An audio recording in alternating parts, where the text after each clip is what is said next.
കനത്ത മഴയിൽ കഴിഞ്ഞ ദിവസം തൃശ്ശൂർ നഗരത്തിലെ ആശുപത്രികളടക്കം വെള്ളത്തിനടിയിലായിരുന്നു. വെള്ളത്തിൽ മുങ്ങിയ അശ്വിനി ആശുപത്രിയുടെ ദൃശ്യങ്ങൾ ഭയപ്പെടുത്തുന്നതായിരുന്നു. വെള്ളം കയറിയതോടെ കോടികളുടെ നാശനഷ്ടമാണ് ഉണ്ടായെന്ന് ആശുപത്രി അധികൃതർ പറയുന്നതുമായി മനോജ് ചേർന്നുണ്ട്. മനോജ്, ആശുപത്രികളിലും വീടുകളിലുമൊക്കെ വെള്ളം കയറുന്നു. ഇതെങ്ങനെയാണ് സംഭവിച്ചത്? ഈ വെള്ളം ഒഴുകിപ്പോകാനുള്ള കൃത്യമായ സംവിധാനങ്ങൾ ഇല്ലാതിരുന്നതാണോ? ICU ഉൾപ്പെടെ വെള്ളം കയറിയെന്നാണ് ദൃശ്യങ്ങളിൽ നിന്നൊക്കെ മനസ്സിലാക്കാൻ സാധിക്കുന്നത്. മനോജ്. ഉമേഷ്, കഴിഞ്ഞ ദിവസം ശക്തമായി പെയ്ത മഴയിൽ വീടുകളിലേക്കും ആശുപത്രികളിലേക്കും കടകളിലേക്കുമൊക്കെ വെള്ളം കയറി. റോഡുകളിലൊക്കെ തന്നെ വെള്ളം നിറഞ്ഞു നിൽക്കുന്ന ഒരവസ്ഥയുണ്ടായി. ഗതാഗതമൊക്കെ വലിയ കുരുക്കിലായിരുന്നു. എന്തായാലും ഈ മഴക്കാല ശുചീകരണ പ്രവർത്തനങ്ങൾ കൃത്യസമയത്തിൽ നടത്താത്തതിലാണ് ഇത്തരത്തിൽ വെള്ളം കയറാൻ അത്തരത്തിലൊരു സാഹചര്യം ഉണ്ടായതെന്നാണ് ഈ വിലയിരുത്തൽ. അതുതന്നെയാണ് ഇന്ന് കളക്ടറുടെ നേതൃത്വത്തിൽ ചേർന്ന അടിയന്തര യോഗത്തിലും മനസ്സിലാക്കിയത്. എന്തായാലും ഇത് സംബന്ധിച്ച് പ്രതിഷേധങ്ങളൊക്കെ നടക്കുകയാണ്. ഞാനിപ്പോൾ നിൽക്കുന്നത് തൃശ്ശൂർ നഗരത്തിലെ തന്നെ അശ്വിനി ആശുപത്രിയിലാണ്. ഈ ആശുപത്രിയിലേക്കാണ് കഴിഞ്ഞ ദിവസം വെള്ളം ഇരച്ചു കയറിയത്. നിരവധി ജീവനക്കാരും അതോടൊപ്പം രോഗികളും ഇവിടെ ഉണ്ടായിരുന്നു.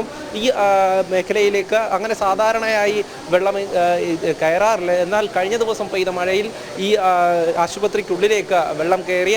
ഈ അത്യാഹിത വിഭാഗത്തിനകത്തേക്ക് ഉൾപ്പെടെ വെള്ളം കയറുന്ന അവസ്ഥയായിരുന്നു. ആ ദൃശ്യങ്ങളിലൊക്കെ തന്നെ നമ്മൾ കണ്ടതുപോലെ ഭീതിപ്പെടുത്തുന്ന തരത്തിലാണ് ഈ ഉള്ളിലേക്ക് വെള്ളം ഇരച്ചു കയറിയത്. ഇവിടെ ഉണ്ടായിരുന്ന ജീവനക്കാരൊക്കെ തന്നെ വലിയ ഭീതിയിലായിരുന്നു. എന്തായാലും ഇപ്പോൾ അതിൻ്റെ ഈ വെള്ളമൊക്കെ പോയി അതിൻ്റെ മറ്റ് പ്രവർത്തനങ്ങളൊക്കെ തന്നെ തുടരുകയാണ്. രോഗികളെയൊക്കെ തന്നെ ഇങ്ങോട്ട് പ്രവേശിപ്പിക്കുന്നുണ്ട്. എന്തായാലും ഇന്നലെ ആ ദൃശ്യങ്ങളിൽ കണ്ടതുപോലെ തന്നെ ഈ ഭാഗത്തൊക്കെയാണ് വെള്ളം നിറഞ്ഞു നിന്നത്. ഈ സമയം ഇവിടെ ഉണ്ടായിരുന്ന ഡോക്ടർമാരും അതോടൊപ്പം തന്നെ ജീവനക്കാരുമൊക്കെ ഈ ഉപകരണങ്ങളൊക്കെ മാറ്റുന്ന ഒരു തിരക്കിലുമായിരുന്നു. എന്തായാലും ഈ കോർപ്പറേഷൻ്റെ ഭാഗത്തു നിന്നും ഇതിനുവേണ്ട കൃത്യമായിട്ടുള്ള നടപടിക്രമങ്ങളൊന്നും തന്നെ ഇതുവരെ പൂർത്തീകരിച്ചിട്ടില്ല എന്ന് വേണം മനസ്സിലാക്കാൻ. നമുക്ക് എന്തായാലും അതേസമയം ആശുപത്രി അധികൃതരോട് തന്നെ നമുക്ക് ചോദിക്കാം. ഈ കഴിഞ്ഞ ദിവസം ഇവിടെ ഉണ്ടായിരുന്നല്ലോ, എന്തായിരുന്നു സംഭവിച്ചത്? നമ്മൾ 36 വർഷമായിട്ടുള്ള ആശുപത്രിയാണിത്. ഈ ആശുപത്രിയിൽ ഇങ്ങനൊരു അനുഭവം ഞങ്ങളുടെ സമീപകാലത്ത് 2018 പ്രളയത്തിൽ പോലും ഉണ്ടായിട്ടില്ല. ഇത് വളരെ പെട്ടെന്ന് ഇവിടേക്ക് വെള്ളം ഇരച്ചു കയറുന്ന ഒരു സാഹചര്യമാണ് ഉണ്ടായത്. ഈ സമീപത്തെ പ്രധാനപ്പെട്ട തോടുകൾ PWD കാനയും അതുപോലെ തന്നെ കോർപ്പറേഷൻ്റെ കാനി അടക്കം ഇതിലേക്ക് വെള്ളം ഇരച്ചു കയറുന്ന ഒരു സാഹചര്യം നമ്മളെ വളരെ ഇതായി. കാഷ്വാലിറ്റിയിൽ രോഗികളുണ്ടായിരുന്നത് 7:15 കൂടിയാണ് നമ്മുടെ ഈ വെള്ളം വരലുണ്ടായത്.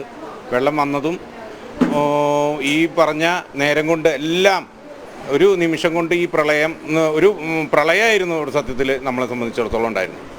ഇത് പരിഹരിക്കാൻ മാർഗങ്ങൾ ഒട്ടനവധിയുണ്ട്. എല്ലാ പ്രദേശത്തെ വെള്ളവും തൃശ്ശൂർ സ്വരാജ് റൗണ്ടിലെ വടക്കുന്നായൻ്റെ മണ്ണിലെ ഒരുപാട് വെള്ളം ഒരു പ്രദേശത്തേക്ക് കൃത്യമായിട്ട് ഒഴുകി വരികയാണ്. അതാണ് ഞങ്ങളെ ഏറ്റവും കൂടുതൽ ഇതാക്കുന്ന ഒരു പ്രശ്നം. ആശുപത്രിക്ക് എത്ര രൂപയുടെ നഷ്ടം ഉണ്ടായിട്ടുണ്ടാവും? ഞങ്ങളുടെ ആശുപത്രിയുടെ ദൈനംദിന പ്രവർത്തനത്തെ ബാധിക്കുന്ന വളരെ ഇതായിട്ടുള്ള സ്കാൻ, USG, അതുപോലെ തന്നെ എക്സ്റേ ഉൾപ്പെടെ ഈ ലാബ്, എല്ലാ ഡിപ്പാർട്ട്മെൻറ്റുകളിലെ മെഷീനുകളും വെന്റിലേറ്ററും ഉൾപ്പെടെ പലതും നഷ്ടമായി. 3 കോടിയിലേറെ നമുക്ക് നഷ്ടം വരും. നമ്മുടെ കമ്പ്യൂട്ടറുകൾ, അതുപോലെ തന്നെ ഫ്രിഡ്ജ്, എല്ലാം വെന്റിലേറ്റർ ട്രോളി എല്ലാം നമുക്ക് നഷ്ടമായി. നമുക്ക് എന്താണ് ചെയ്യുക എന്നുള്ളത് ഇന്നത്തെ ആശുപത്രിയുടെ ഉച്ചവരെ നമ്മുടെ പ്രവർത്തനങ്ങൾ ഈ കാഷ്വാലിറ്റിയുടെ പ്രവർത്തനം നടത്തുകയായിരുന്നു. ഇപ്പോൾ രോഗികളെ പ്രവേശിപ്പിച്ചു തുടങ്ങി. നമുക്ക് ഈ പറഞ്ഞ മുന്നോട്ട് പോകാൻ OPകളുടെ പ്രവർത്തനം പകുതിയെ നമുക്ക് നടത്താൻ പറ്റുള്ളൂ. അതാണ് ഒരു വലിയൊരു സാഹചര്യം. എന്തായാലും അത്തരത്തിലാണ് വലിയ ബുദ്ധിമുട്ടാണ് ഇവിടെയുള്ളവർ അനുഭവിച്ചുകൊണ്ടിരുന്നത്. നമ്മൾ ആ ദൃശ്യങ്ങളിൽ കണ്ടതുപോലെ തന്നെ ഇന്നലെ ഇതിന് മുകളിൽ കയറിയിരുന്ന ഒരു ഡോക്ടറാണ്. ആ ഡോക്ടറാണ് നമ്മളോടിപ്പോൾ ചേരുന്നത്. കഴിഞ്ഞ ദിവസം വലിയ ഭീതി ഉളവാക്കുന്ന തരത്തിലായിരുന്നു വെള്ളം ഇതിനകത്തേക്ക്. അതെ, ഇന്നലെ പറയാം, ഒരു രാത്രി ഒരു 7:15 സന്ധ്യയ്ക്ക് 7:15 ഇപ്പോൾ പെട്ടെന്ന് വെള്ളം ഈ മെയിൻ ഡോർ വഴി, ഫ്രണ്ടിലത്തെ ഗേറ്റും മെയിൻ ഡോറും വഴി ഇങ്ങോട്ട് ഇരച്ചു കയറി വരുമായിരുന്നു. അപ്പോൾ ഞങ്ങൾ ഇവിടെ ഉണ്ടായിരുന്ന പേഷ്യൻസിനെ പെട്ടെന്ന് മുകളിലത്തെ നിലയിലേക്കൊക്കെ മാറ്റി. പിന്നെ ഇപ്പോൾ ഇവിടുത്തെ ഞങ്ങളുടെ CT മെഷീനായാലും സ്കാനിങ് ആയാലും എക്സ്റേയും എല്ലാം പോയി. ഒക്കെ ഇന്നലത്തെ തൊണ്ണൂറ്റി ഒരുപാട് നാശനഷ്ടങ്ങൾ ഇവിടെ ഉണ്ടായിട്ടുണ്ട്. ഇന്നലെ ജീവനക്കാർക്ക് ഇവിടെ ഉണ്ടായിരുന്നു, മറ്റുള്ളവർക്ക് അവർക്ക് വലിയ ഭീതിയിൽ ശബ്ദമൊക്കെ ഉണ്ടാക്കുന്നത്. അതുണ്ടായിരുന്നു. കാരണം ഞങ്ങൾ പേഷ്യൻസിനെ മുകളിൽ കയറ്റി, പക്ഷേ ഞങ്ങൾക്ക് ഇവിടെ നിന്ന് എങ്ങോട്ടും പോകാൻ പറ്റിയിരുന്നില്ല. കാരണം കാഷ്വാലിറ്റി ആയതുകൊണ്ട് പേഷ്യൻസ് ഏത് സമയം വരുമായിരുന്നു. അപ്പോൾ അതുകൊണ്ട് ഞങ്ങൾ ഇവിടെ അത് കുറച്ച് സമയം വെയിറ്റ് ചെയ്തു. പിന്നെ ഇപ്പോൾ രാത്രി ഇത്തിരി ലേറ്റ് ആയതിനു ശേഷമാണ് ബാക്കി സ്റ്റാഫൊക്കെ മുകളിലേക്ക് കയറിയിട്ടുള്ളത്. ആ സമയം വരെ പിന്നെ ന്യൂസൊക്കെ വന്നു, ബാക്കി ആരും ഇനി വരില്ല എന്ന് ഉറപ്പ് വരുത്തിയിട്ടാണ് ഞങ്ങൾ ഇവിടുന്ന് പോയി തന്നെ.